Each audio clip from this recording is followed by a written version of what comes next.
Hello everybody. I'm hoping you can hear me.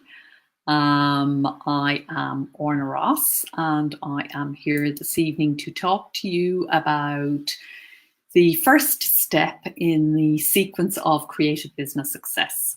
So, for those of you who have been following along with the workshops for a while, this is a follow-on from last time, and we're going to go fairly deeply into the whole question of what makes a creative business creative, really, where it all starts. Because by definition, how I define a creative business is that it is a passion-powered business. It is something that arises out of something you love to do, whatever that may be. And you might be an author, or you might be an artist, you might be an activist, you might be a mover and shaker of any kind, a counselor, a coach, somebody who wants to build a business around something that you love to do, a sense of passion or a sense of mission. So I'm seeing some familiar faces there. Hi, Regina. Hello, Kim. Sudeshna, I don't think we've met before. Constance, hi. And Sean, great to have you all here. I hope you're hearing me okay. Hey, it's Susan. Hello there and welcome.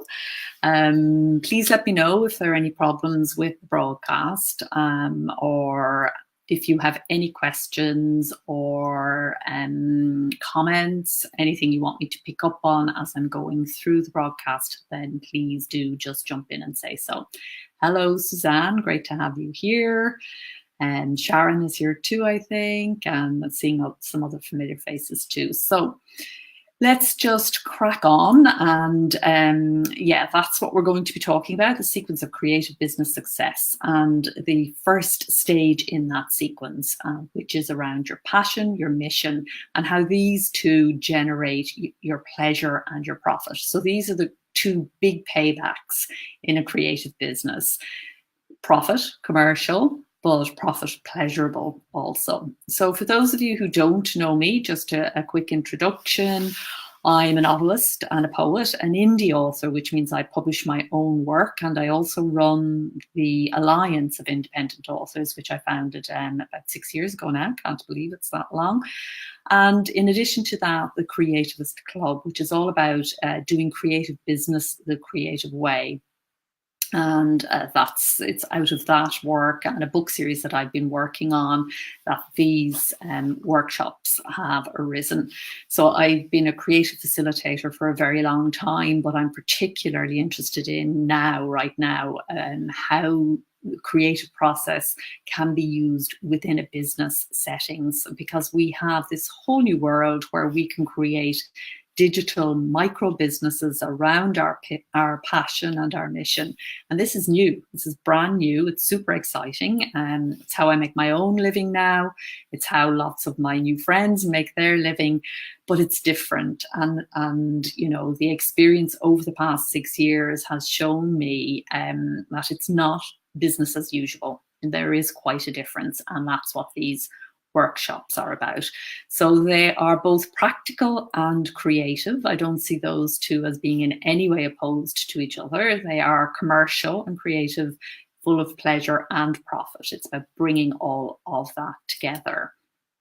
And the workshops happen here on Facebook on the third Tuesday of every month at 7 p.m. London time. So that's at the moment 2 p.m. in New York, and I think 3 hours earlier again on the Pacific Coast, and I think it's 5 o'clock in the morning or something in Sydney.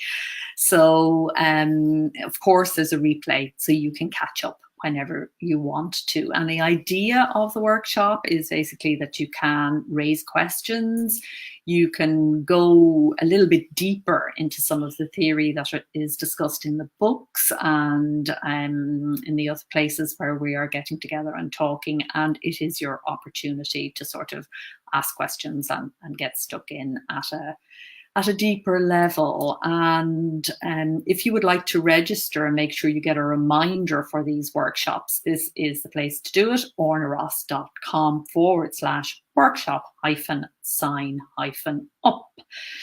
Okay, so that's it. If you have any questions about any of that, registration, practical housekeeping, you can fire them up there. But let's look at what we are actually going to be talking about this evening. So for those of you who were here last month, we went through the sequence of creative success. So these are what I've spent the last ages doing, is trying to codify as simply as possible the steps that we need to take as creatives in order to be successful. So business comes in lots of different shapes and forms, and obviously big corporate business behaves in a certain way and people within it must behave in a certain way. There's a whole kind of way of going on. And even lifestyle businesses of the kind of, mom and pop stores, the local shop, or freelancers, people who sell their writing skills, sell whatever skills they have, hire themselves out at so much per hour, so much per page. They're all different ways of kind of making an income, making a living from doing what you love, but it's not the same as digital micro business. And that has a particular pathway that to follow that is most useful, most effective, gets to the point most quickly, doesn't waste your energy. And these are the steps as I see them. So quick recap of last time. The steps are passion and mission, which is what we're going to talk about this evening. From there, you go on to preparing, and that's about time and space. It's also about preparing family, friends, and everybody for what you are going to be doing. It's about setting yourself up and mentally, physically, understanding, emotionally, spiritually, what you do when you embark upon a creative business. And that will be the topic next month. And then the third step is about pitching. This is about presenting yourself in such a way as it inspires other people to take an action. In this case, because we're in business, the action we want them to take is to pay us some money. So the month after next, we'll be looking at that in detail, how you actually construct a pitch that works and how you kind of take it around with you in different sets of circumstances so that when you meet somebody, you're able to tell them very easily, but also online, how you present yourself and pitch yourself on your website, but also when you're reaching out to other people, influencers, and so on. And number 4 then is about production, and we'll talk about that in a few months' time. Number 5 is about the process and the 7 stages of the creative process and how they get applied to business. Number 6 is about publishing.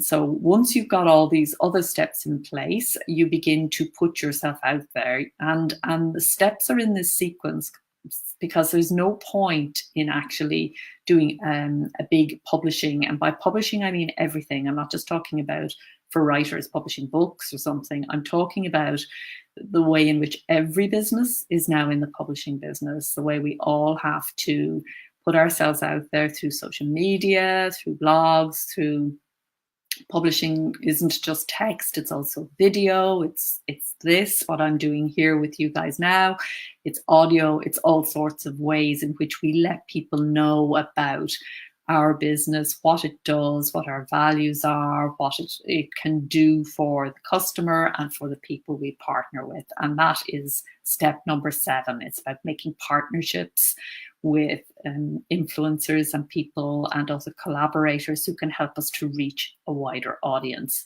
So that is the sequence of creative success. And tonight, as I said, we are going to be talking about the first step in the process, which is all about tapping into your own personal sense of passion and mission. Hi, Robin. Robin has a question. Is this recorded? Yes, it is. There's always a replay, so you don't have to worry about that. You can go off and do more important things and come back when you are ready. So yeah, do put your questions in the comment box. I will get to them as we go through. So let's take a little look then at what we're talking about when we talk about passion, mission. And this mix of the two, the point at which it meets, which I call Mashion. And we're going to do some exercises here. This is a workshop. It's not just a lecture. It's not just a seminar webinar. So do have some pen and paper ready. We will use a technique called free writing, which I know lots of you are familiar with. Free writing means writing fast, raw, exact, and easy. And we won't go into the technique too much now. We'll be doing that another time, and you can find all the instructions online at ornaross.com/free writing. If you want to know more about it. All you need to know for tonight is that when I set the exercises, if it's not a listing exercise, it's about writing fast, writing as fast as you can, and writing by hand, pen and paper. So if you don't have pen and paper to hand, perhaps you would like to go and get some now. So, doing what you most want to do. That's what we're going to be talking about tonight. And we're going to be digging down into that to look at what we mean by our true wants. And that, you know, we want lots of things. And the more we go on in life as a society, it seems the more we want. And it can be difficult for us to distinguish between those true wants that lead around which we should build our creativity and our creative business, and the sort of cravings and other kinds of desires that can rise. So we'll be looking at an exercise that will get to the core of what you really truly want to be doing. And if you're somebody who's over busy, it's very often because you've taken in too many wants, and that is the big challenge for a lot of us today. It used to be breaking through was the big challenge. And, you know, people knew what they wanted to do, but they couldn't make it happen. Now it's because there are so many opportunities and so much potential out there. One of the biggest challenges for a lot of people is actually honing in to what it is you actually want to do. The second thing about the passion and mission is that it is fundamental to creating a business that's long-term and sustainable. So if you begin in another place where you know, there is a sort of an idea in business that as business people, we should forget about passion, leave it to one side and focus on profit, commercial profit, and that will lead us actually into success. And I fundamentally and completely disagree with that. I think that's doable for a while, but I don't think it's doable long term. Long term, these are the steps that build a long-term sustainable creative business.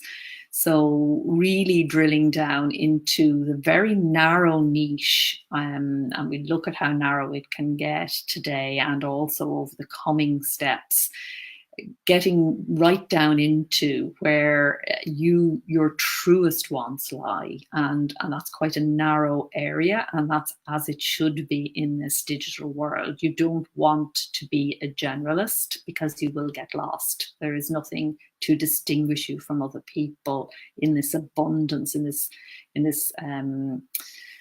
landscape of abundance. It's very different. Before, the idea was I won't hone down too much, because if I do, I'll be cutting people out right, left and center. I need to appeal to as broad a group as possible. But now, more than ever, it's the opposite. It's about really drilling down to as narrow a niche as possible. And that's where you begin to attract the other people who are like you. And that's great, because that means you're really getting down to the core of who you are and what your values are and what you most want to do. And in so doing, meeting up with other people who share those values and amplifying them, they're amplifying you, and you become your own kind of sustainable ecosystem, feeding and nurturing and growing and expanding each other. We'll also be looking at the Goldilocks principle. So it isn't about being the best anymore. It isn't about, there's only room for so many, and particularly in the creative industries, it's never like that. It's about being the most you can be, and not being the Goldilocks principle is the idea of, not too big, not too small, just right. And, not too fast, not too slow, just right. It's about balancing the various dimensions of yourself to get to the place that's just right for you. And it's very U-shaped to your business as a result. It's completely individual. And this means you don't ever have to worry too much about competition, because you just need to get it just right for you. And so long as it's good enough, another concept from psychology, the good enough mother, you don't have to be perfect, can't be perfect. Well, it's the same with business. You let go of perfectionism, you focus on production. If it's good enough, that's good enough for the market, for your customers, and hopefully for you, so you can enjoy it. So any questions about any of that, please do ask. Let's look then at that first part, the creative passion, and what we mean by that. So I spoke a few moments ago about the idea of true wants and the ways in which they can differ from all the different cravings and indulgences and so on that are presented to us. We live in a materialist society, a consumerist society, and consumerism has generated a lot of creativity, but consumerism in and of itself is not creative. It tends to be induce a passive sort of response in the receiver. It's the opposite. And it also picks up on very natural human wants and feeds them back to us in a way that makes us very conscious of the gap between what we have and what we'd like to have or what we don't have. It's always emphasizing lack, whereas in the creative mode, it's the opposite. We're very aware of abundance and we're aware of what we have. So creativity is about making and looking at the future and what we want, but it's also about consciousness of what we have already made. Because everything that we have in our lives to date is a result of, we have created it already, consciously or unconsciously. It exists because it has gone through the 7 stages of the creative process with us. And we have either done it, very deliberately and brought it into being in a very conscious way, or we've done it instinctively and unconsciously, but what we have made, and that is true in our creative business as well. Whatever is there a true reflection of who we are right now. And very often with business, we're overdeveloped in the things that we're, tend to be good at or are used to, or that we've had experience in, but we're underdeveloped in the things that we're a bit uncomfortable with, or scare us a bit, or we don't know enough about them, or we haven't been educated around them. And the Goldilocks principle and the idea of working from passion out towards the 3 hats that we talked about last time that you have to wear: the maker, the manager, and the maximizer, the craft person, the creative director, and the entrepreneur. Bringing those together, we balance up in the areas where we're not so strong or not so well educated, so that we get a rounded business. And this is what grows us. So our true wants take us in the direction of growth. It isn't about just indulging ourselves and doing what's easy. Absolutely not. It's about the sort of want that leads us on to grow and develop and be bigger people, but also freer. So it's not bigger in the sense of, as I said earlier, being the best or indulging the ego or feeling like, we're bigger in that sense. It's that sort of personal growth, and the way in which you recognize whether it is actually creative growth and not ego growth it's liberating. there's a freedom in it. Ego always pins us down to other people's opinion or to some notion of what we should or shouldn't be doing. But the creative always liberates us into who we truly are. And we feel that in a sense of happiness and release and kind of delight and pleasure, that all of those come in the creative mode. So if you're feeling anxious or stressed or harassed or inadequate, then you're not in the creative mode, you're not in the creative place. And these workshops are about understanding why that might be and how to readjust. So again, do feel free to send some questions through. I'm going through a lot of stuff and I'll be going through it fairly quickly, and you will be able to replay obviously and hone back, but do ask questions as we go if you have any. So yeah. So just continuing with the sort of challenges that we can meet in isolating and understanding our true wants and our the passion element of our business that we need to strengthen, or if we haven't started yet, where we need to go to kind of pull it out. And often people say to me, there's no point in me looking at passion or mission or values or any of that now. I've been in business for a year, 2 years, 10 years, 20 years, whatever it is. That's not it. This is something, what you truly want changes as you change. As you grow, it grows. And this is something that you keep coming back to and you keep checking yourself against as you go. So in our contemporary society, the anti-creative forces that we kind of are constantly circling around, distraction is a big one. So we've got all these fabulous digital tools that we can now use to reach the people that we want to sell our stuff to, or bring our services to, offer our offerings to. Marvelous, unheard of before, really wonderful stuff. But the shadow side of that is distraction. We can just constantly have this bombardment of stuff coming at us. How do we know what to filter out and what to take hold of? And even if we do know which bits we want to filter out, how do we ensure that we actually do that?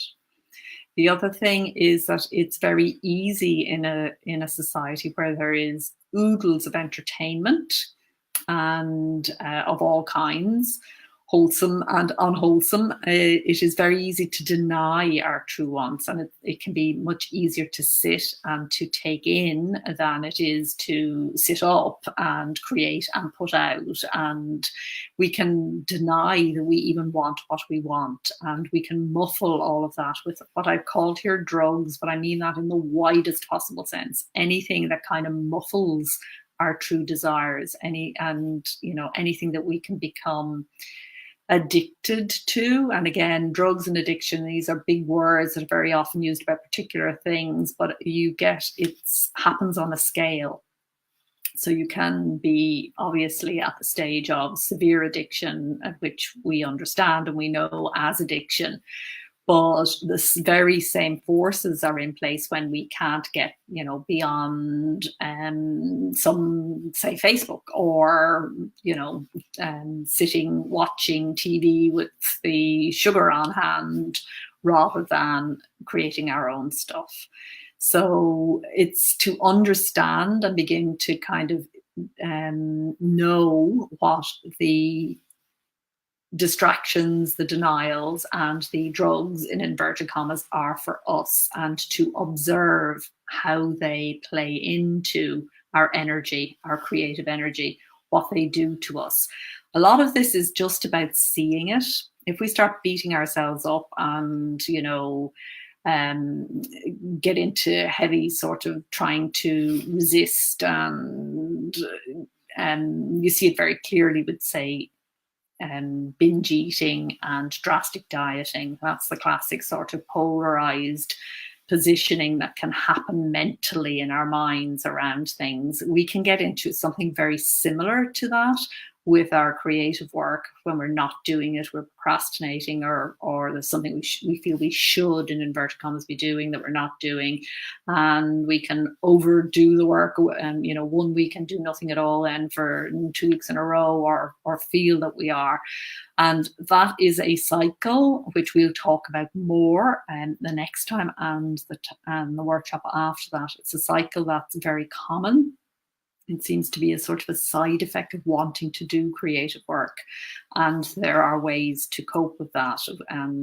One of which is practice of meditation, of exercise, of free writing. And we'll look at that.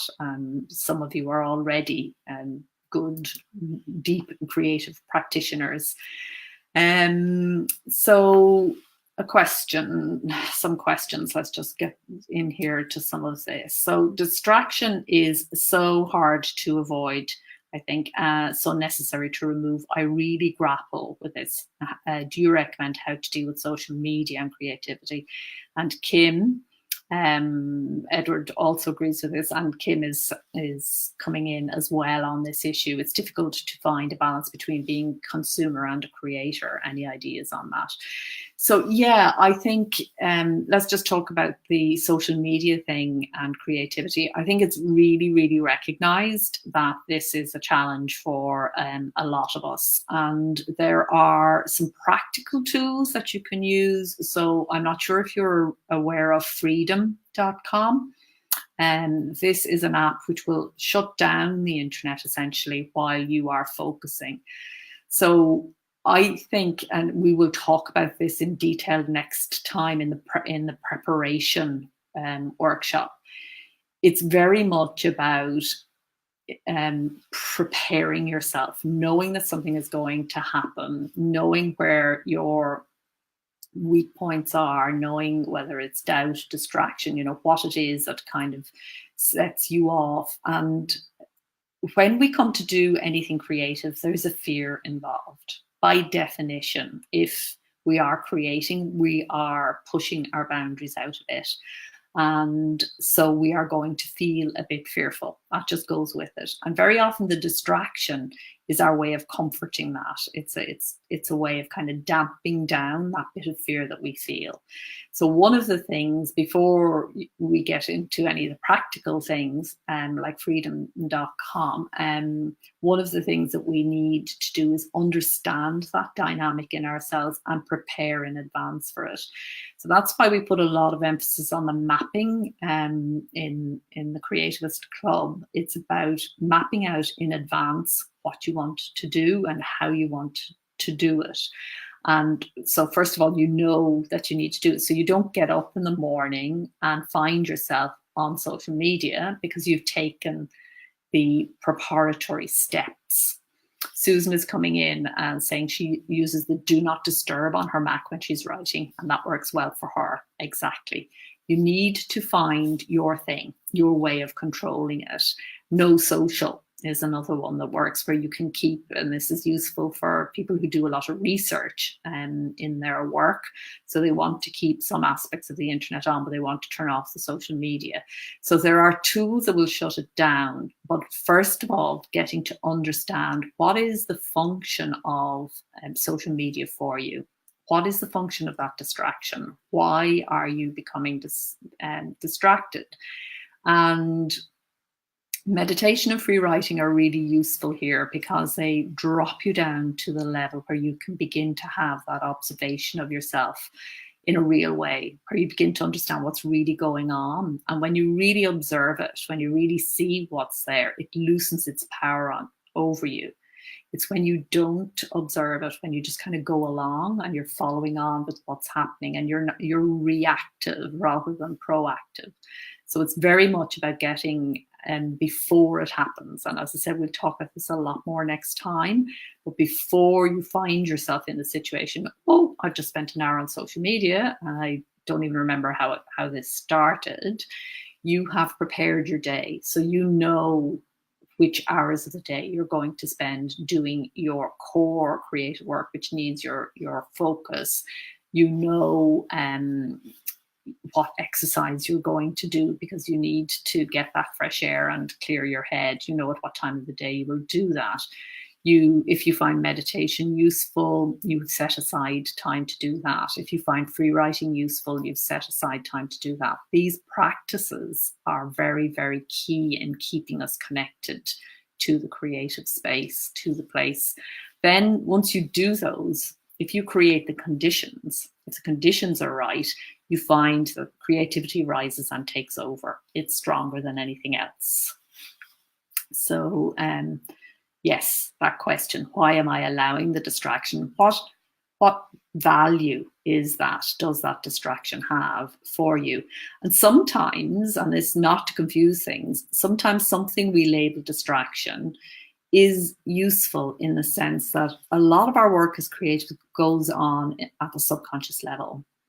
So sometimes we're using distraction to allow the mind to sink to the subconscious level, but it's not the most effective way. Meditation is a much more effective way to do the same thing, to get the subconscious, to get in touch with the subconscious and to allow the subconscious its space to do its work. A nap is a much more effective way, or getting away from the desk completely. So when we understand the creative process and how it works and how important the subconscious is, sometimes we realize that what we've actually been doing is using social media or television as another way to kind of numb ourselves, which can be fine. We can actually use it then in a much more positive way. But it's when it's controlling us and bouncing us about, that's when it's not so much. Okay, so back to then the idea of true wants. And I do really feel that when we get very connected to what we most truly want to do, when we really understand what we're doing, why we're doing it, that it really makes a difference. It really makes a difference to our ability to cope with the distraction and to take it in. So Susan is saying she uses idle social media browsing when she's avoiding something, something she doesn't want to do or doesn't know how to do. And I think that sort of self-knowledge is really fantastic, because when you know that, then you can decide, oh, there I am. I know what I'm doing here. So what is it I don't want to do? Or what is it I don't know how to do? What am I going to do about that? So another thing is that a lot of us are new to creative business. We're new to working on our own. We may have worked in a previous life with other people, and setting ourselves up in this way is not, is challenging. So there is a period of time where we're getting to know how to do all these things. So I think we also have to be forgiving of ourselves. I think that's a big, big part of creative success, is that we see what we're doing. We don't beat ourselves up about it. We just observe it. So we sharpen that observational skills, which we turn on ourselves and on our business, but we soften our judging selves. It's really important.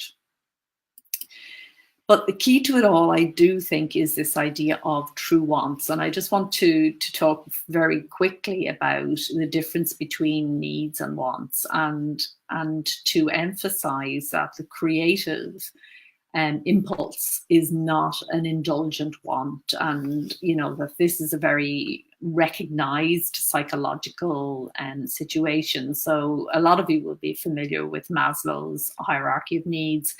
Maslow was an American psychologist, and some of his conclusions have been challenged, but really it's his theory is remarkable in its longevity and in its in people's ability to kind of get what he is saying.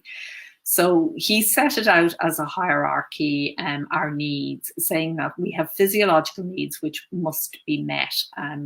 So for air, water, food, shelter, sleep, reproduction, clothing, if these needs are not being met, it's kind of hard to write a book or make an artwork or change the world. On top of the psychological needs, we have safety needs. So for personal security, for enough resources, for health, property really in our society. All of these things are necessary for safety, and we can look quite safe from the outside, but some of us can live in housing scenarios, for example, where we're not really feeling all that safe. And the thing about this hierarchy is that you can have a set of a situation, and then it can fall a little. You can fall back in this hierarchy to another level, and understanding sometimes that this is what's going on and this is what's coming between us and what we love is important. So the next level up is the love and belonging needs, and that's friendship, intimacy, family, deep connection with other people, a sense of belonging.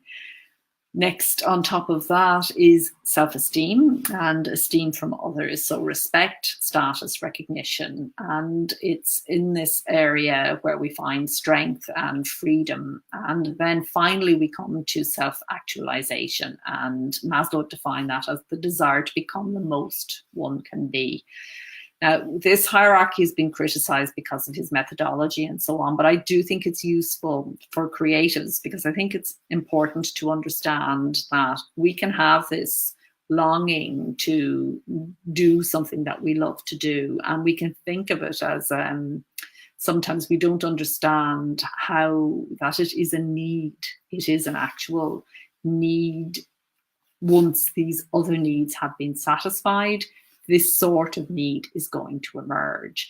And if we don't satisfy that need, we can end up really not in a great place. So first of all, to recognize that the need is there. And secondly, to understand that if these other needs, the esteem, the love and belonging, the safety needs, the physiological needs, if we find ourselves in a situation where they're not being quite met, this can be a cause of great distraction that we're not necessarily always aware of, and that can interfere with our creative work. So these things need to be in place before we can get to the preparation stage that I'm going to be talking about next week, and before we can really begin to understand and identify what it is we most love to do. Now, we're not orderly step-by-step people. People are not orderly and step-by-step. Human beings are more conflicted, and as I said, the theory has been criticized as being too straight and too hierarchical. But nevertheless, it is something to consider if you find that you're not getting to the thing that you most love to do, or you're finding it difficult to get away from distractions and doubts and the drugs in the widest sense that I was talking about earlier. Before battling on and applying willpower and trying to do something against the grain, just ensure that the other needs are being met in the way that you need them to be met. And sometimes that's about a conversation with our family, with our friends. Sometimes it's about our own confidence in what we're doing and what we're allowing ourselves to do. And each of us can, look at that in our free writing or whatever. But it very often raises issues for people. So just to have a think about that before we get into the nitty-gritty. Okay, so with all of that there in place, we are up at the top of the hierarchy, at the head of the pyramid, and we are exploring now our creative passion. So for those who don't, do we have anybody in the house who actually isn't quite sure what their creative passion is, only has a kind of vague sense of it? Do we have anybody who is very sure, who knows exactly what it is and, has discovered that and has a story to tell about that? I'd love to hear about your stories around passion, because first of all, I find them fascinating, but also we can always learn from each other's. But essentially, to isolate and to understand your creative passion, you need to think about, what do you most care about? What have you always cared about? What was important to you as a child? what is still important to you. What do you most enjoy? What do you love doing? What actually can you spend hours on end at without noticing that the time has gone by? These are the sorts of questions that bring us to our creative passion. And so I'm going to go through a very simple sort of exercise now, and we need pens and papers to the ready, and you can do this later yourself.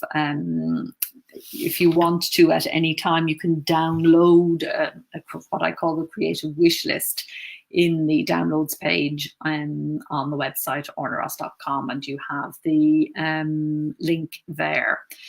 So if you would just get your pen and paper out, we're going to make a quick list for those of you. Yeah, here we are. Susan writing, always writing, lovely. That's Susan. Susan said, we have a few writers in the house. Okay, Regina loves writing but can't make a business out of it. Please don't worry about that, Regina. That's going to happen. We will make that happen over the coming time. It just takes a bit of time. So Suzanne, though, has a very common situation where she's not sure. She likes teaching. She also wants to write. She's also a musician. And this is not unusual for creatives. We have lots of things that we want to do. And indeed, we can build a business around more than one thing. We can build one business that has more than one aspect to it. All of that can happen once we follow the steps in the right order. So let's just quickly, with pen and paper in place, I would like you to make a list and just finish the following sentence, okay? Finish the following sentence. Just the sentence begins, I wish. So I want you to finish that sentence 7 times. I wish.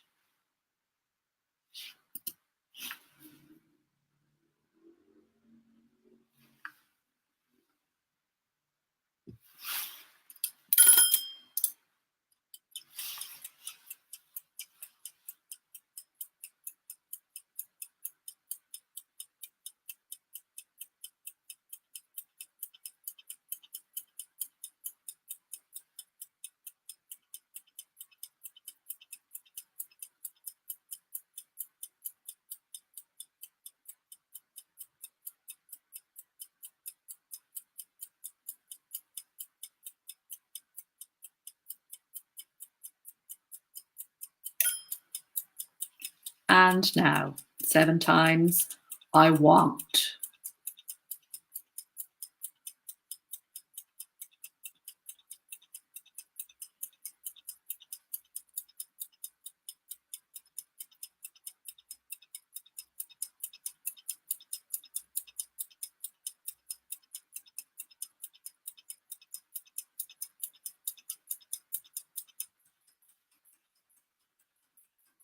Fast as you can. Just keep writing.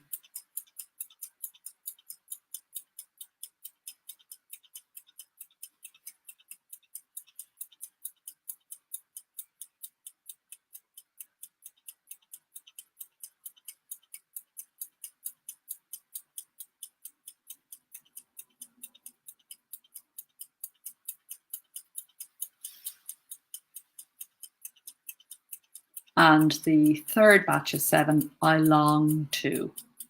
So just finish that sentence 7 times. It doesn't matter if it is not true. Just write it down. Anything that comes to mind.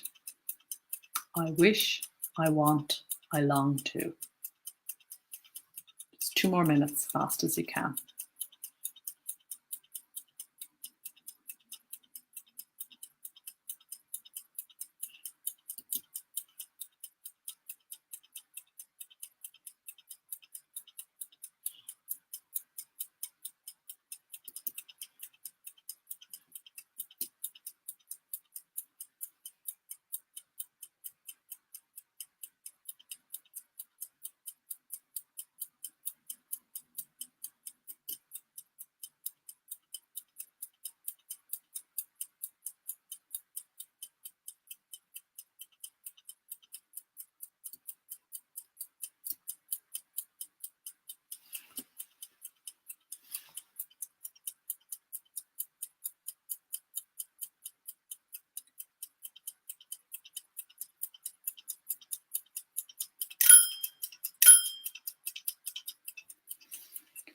Okay, so now what I would like you to do is I just want you to write for 5 more minutes, free writing. So that's writing fast, as fast as you can when I start the bell again in a moment. Just writing as fast as you can, just on this topic of passion, but now thinking about, so you mentioned things like I want to write, I want to sketch, I want to draw, I want to, and there are other things that are mentioned there in the comments. But just thinking about from a business perspective, what is it you want to create through, you know, working at this, through making this what you do? How would your life look? How does your day look? What would be different to how you do things now? What's missing? But more than looking at, and judging what's going on at the moment, more envisioning what would be there if all was as it should be. And I want you to think in terms of money and the sort of income that will be coming in. And I want you to think of lifestyle and, where you get up in the day, what you're doing, what the place around you looks like, who are the people who are around you, what is your working day, what's the perfect working day for you, and what sort of a life is it generating. And when we've done that 5 minutes, then we will go back and look at some of the comments on the wishes and wants, and also on this what's going to happen. Anybody got any questions before we start, or are we ready to go? Okay, so writing fast, writing raw, which means just let it come whatever way it wants to. Let spellings and punctuation be whatever they are. It doesn't matter at all. And we're not looking, this is not about English class. This is about writing freely. And those of you who do this every morning will find this easy. But for the people who may not have done it before or may not do it very often, really is important to just let those words come. So beginning the imaginary process, you are now living your perfect working day. Your business is exactly where you want it to be. It is feeding the sort of lifestyle that you want to have. Everything is feeling and looking good. Can you start to write and describe it? 5 minutes starting now.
Okay, just finish the sentence you're writing now and put down your pen.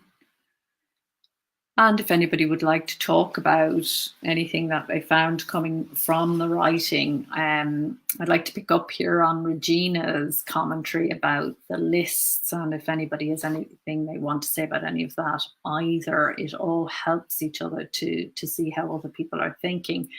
Regina found the same endings for all three words. So in terms of being asked what she wished for, what she wanted, what she longed for, the same things and the same thoughts and the same feelings were arising. That's not unusual.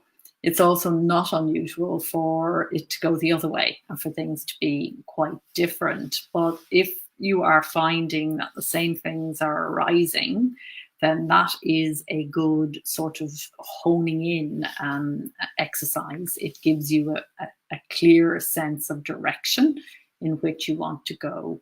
And I suppose the question to ask, for everybody to ask, as you look at your writing there about your ideal scenario, what you want your business to create, what sort of life it will arise from it, because business in and of itself, and particularly creative business, it's about facilitating us to do the thing that we love to do. That's one of its most important functions.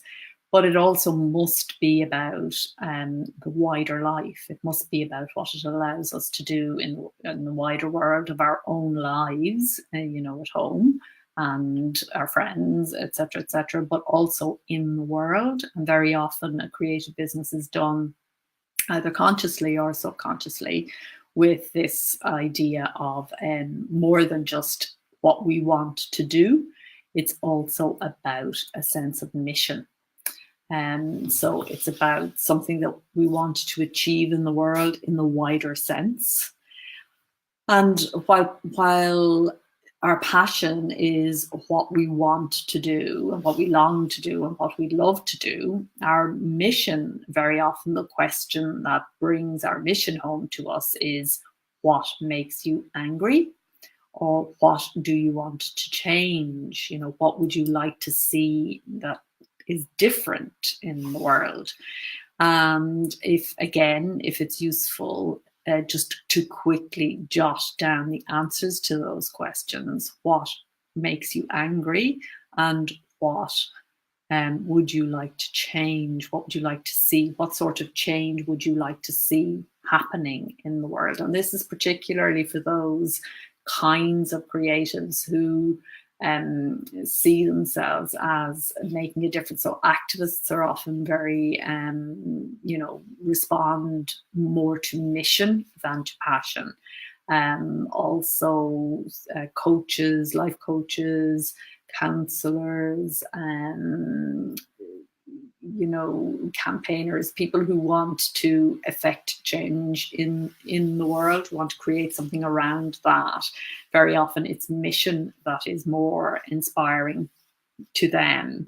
And for artists and writers, it can be the passion, being led by what you love, but actually both need both. It's about that point at which those two things meet. So while we may not be conscious of a mission, it can be a very useful thing in keeping us going. Hi, Lucy. Good to see you here. Lucy's brought up a really good point about feeling guilty writing what she wants and wish for, because of a sense of being, lucky, as we all are. I mean, the very fact that we're sitting here having this conversation means we're privileged people, as we saw on Maslow's hierarchy. And there are many people who just don't get to have these conversations because they're grappling with other needs. And you can feel like you're ungrateful if you talk about what you wish or you want to create, because you should be more appreciative of what you are, where you are, what you have already. But actually, the creative way is to be both, to have both. So it's about both wanting what you want and being truthful about that. So you're not making it up. It's not like it's not true. It is your truth. And therefore, it's nothing to be ashamed of. But it doesn't stop you also being grateful for what you have right now. So, in actual fact, full appreciation of what you have already created, together with full acknowledgement of what you would like to create, is the most alive way to live. That is, whereas guilt actually stops us growing and moving to the next level of the things that we want, and can often make us, blind us to what is already there as well. So you can let go of guilt, Lucy, and everyone else, talking to myself here too, because guilt gets in the way. And we are here to grow. We're here to evolve, just like, a tree or an animal or any other kind of life. Growth is what we do until we stop growing, at which point we're heading towards dying. So as long as we are living, our wants, our true wants, are what we put out ahead of us, which shows us the direction in which to grow. And guilt is always anti-creative. Guilt doesn't generate. It dampens and it stifles. So don't feel guilty about letting guilt go. Okay, so that point then at which passion meets mission, and I think mission, passion is about what we want to do, and it can make us uncomfortable. I think mission can be the antidote to that, and bringing the two of them together can make us feel better and make us feel wholesome and holistic. It kind of rounds it up. Passion on its own can feel too self-indulgent, which I think is what you're talking about, Lucy. Mission on its own can be too self-righteous, but the two together are actually where the creative sets up stall. And the reason for that, particularly now with the kind of creative businesses that we all want to run or are running, understanding where passion and mission come together, it gives you your micro niche. It gives you that holistic whole aspect, that whole U-shaped business. So writing is not a business, but writing a particular kind of book and offering courses that supplement that book, which has a particular kind of theme, which is read by a particular kind of audience, that's the beginnings of a business. It's when you narrow it down that you know who you're actually talking to and who is your customer, what is their need that you are going to fulfill. As a creative business, you will be fulfilling a need for information, knowledge, inspiration, or entertainment, and understanding what your potential followers and customers want from you, what you're bringing that they would value, shaping up your values in a way that is valuable to them. All of that is got from that unique place where passion and mission meet. It gives you your micro niche. And without a micro niche, you're not in business. You're not in digital business. So that's why understanding all of this is really important. When you go to sell online or to produce, as we'll be talking about later, the kinds of content that will tell people about your offering, your social media, when it is being used effectively for your business, if you have a book or if you're a writer, but even if you're not a writer, you probably will have a book about your business, because books are becoming the new business card. It will give you your categories, it will give you your keywords, it gives you everything you need, the fundamentals that you need to be in creative business. So I'm just going to ask a question. Does everybody understand what I'm saying there? Because it really is very fundamental. If you have any questions or if you don't get what I mean, now is the time to kind of ask about that, because it really is very, very important, that understanding of your mashup of passion and mission and how it creates your micro niche for you. And so, what we do when we become clear about these things is we actually turn our mission and our passion, our wishes, our wants, our longings into a creative intention. So Rana is here. Hi, Rana. Great to have you. Susan, writing dominated all the questions and the free writing, creating novels and storytelling, money, having enough money to hire a virtual assistant and help to promote so I can do more writing. This was a surprise and recognized for my fiction writing. Oh yeah, and having time, oh yeah, to be recognized for my fiction writing, I think is what you're saying, Susan. Having time to spend with the family also.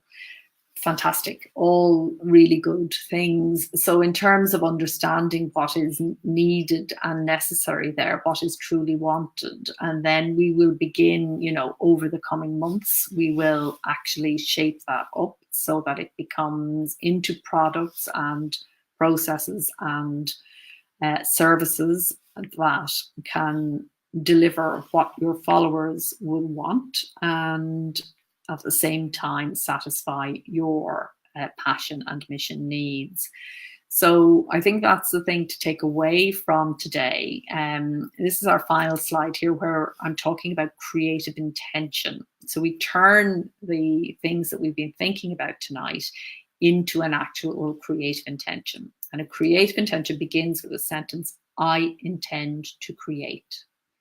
And so I'm going to ask you to, again, to finish off, to do 7. You don't have to do all 7. I would just like you to write 7 because just, again, from a position of abundance, things can emerge. And so we just take 2 minutes to write 7 sentences, and at least one of them, preferably more, must relate to the business side of it. So not just the content, the maker stuff, but also recognizing the business manager, the process by which it will happen, and the entrepreneur, the grower, the person who will grow from where you are in terms of, in other words, the commerciality of what you're thinking about. So I intend to create, 2 minutes, please, 7 sentences at least.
Okay, we will leave it there for this time.